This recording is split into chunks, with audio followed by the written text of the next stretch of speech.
Cari maklumat dan berita politik yang bebas, kupasan yang tepat, panas. Dapatkannya secara eksklusif hanya di Jom Channel. Komitmen kami, pentasan berita Isnin hingga Jumaat. Berbicara dan isu semasa, kami garapkan secara langsung.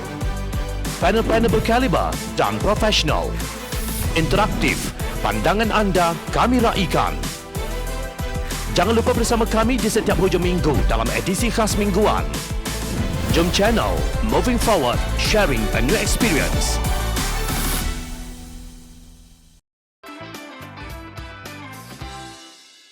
Yang penting, tadbir urus baik, bukanlah hujah perkauman.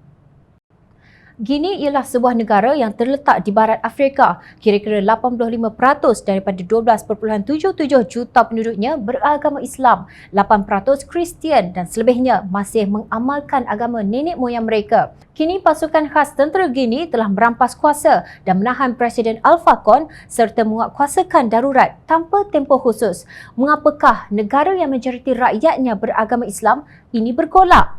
DAP tidak ada di negara berkenaan. Yang ada hanyalah pemimpin yang didakwa gagal membawa negara itu menuju kemercu kejayaan. Keluaran dalam negara kasar GDP negara tersebut hanyalah 12.9 bilion US dollar, sangat kecil berbanding dengan Malaysia iaitu 364.7 bilion US dollar. Guinea kalah bukan kerana kurangnya sumber asli di negara berkenaan, tetapi kerana masalah tadbir urus pemerintahnya yang dibejati dengan rasuah, kronisma dan nepotisme. Menurut transparency.org, indeks persepsi rasuah di Guinea pada tahun 2020 ialah di tangga 137 daripada 180 negara dengan skor hanya 28 daripada 100. Alpha Conde didakwa mengubah perlembagaan negara itu untuk membolehkannya berkuasa lagi, iaitu untuk menjadi presiden bagi penggal ketiga.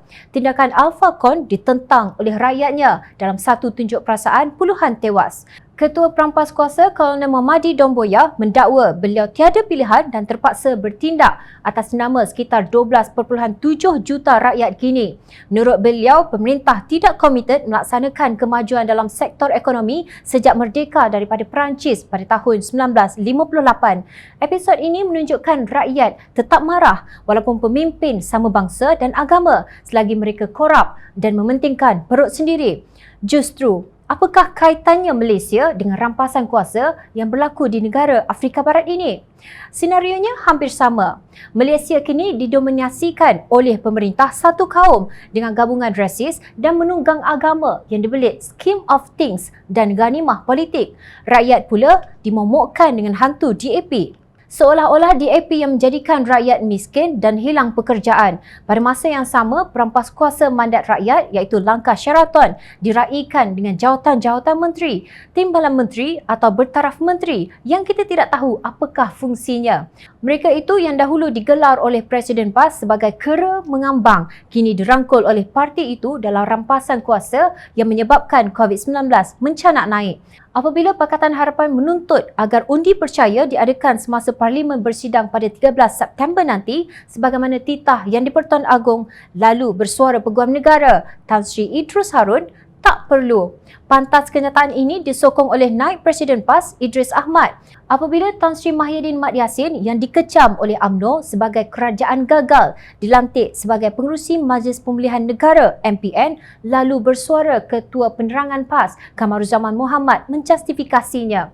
Katanya lantikan Mahyidin bagi mengepalai MPN turut menggambarkan keyakinan Perdana Menteri terhadap barisan kabinet bagi memulihkan krisis yang dihadapi negara. Pelantikan ini juga menggambarkan bahawa program pemulihan negara telah berada pada landasan yang tepat, katanya seperti dipetik Harakah Daily.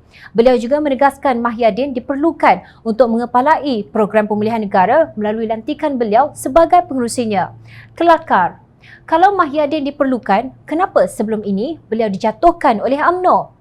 Bagi pihak Pakatan Harapan pula, Ketua Pemuda DAP Howard Lee berkata, apa yang diperlukan ialah satu mekanisme supaya rakyat sedar dan tidak jatuh ke dalam penghujahan kaum. Bukan semua UMNO jahat dan bukan semua DAP bagus. Kita perlu objektif, katanya. Perlunya tadbir urus baik, ketelusan, kerjasama dan semak imbang untuk mencipta suasana yang aman. Bukan sibuk mencari kambing hitam demi menyembunyikan kelemahan sendiri. Beliau berkata demikian dalam satu forum berjudul Satu Pilihan Raya, Tiga Perdana Menteri. Belajarlah daripada apa yang sedang berlaku di Afrika Barat itu, yang 85% adalah dari agama yang sama. Pemerintah daripada kelompok bangsa yang sama tidak akan membawa kemakmuran kepada negara jika tadbir urus gagal dan penindasan berleluasa. Janganlah sampai Malaysia yang kita cintai ini menjadi seperti kini.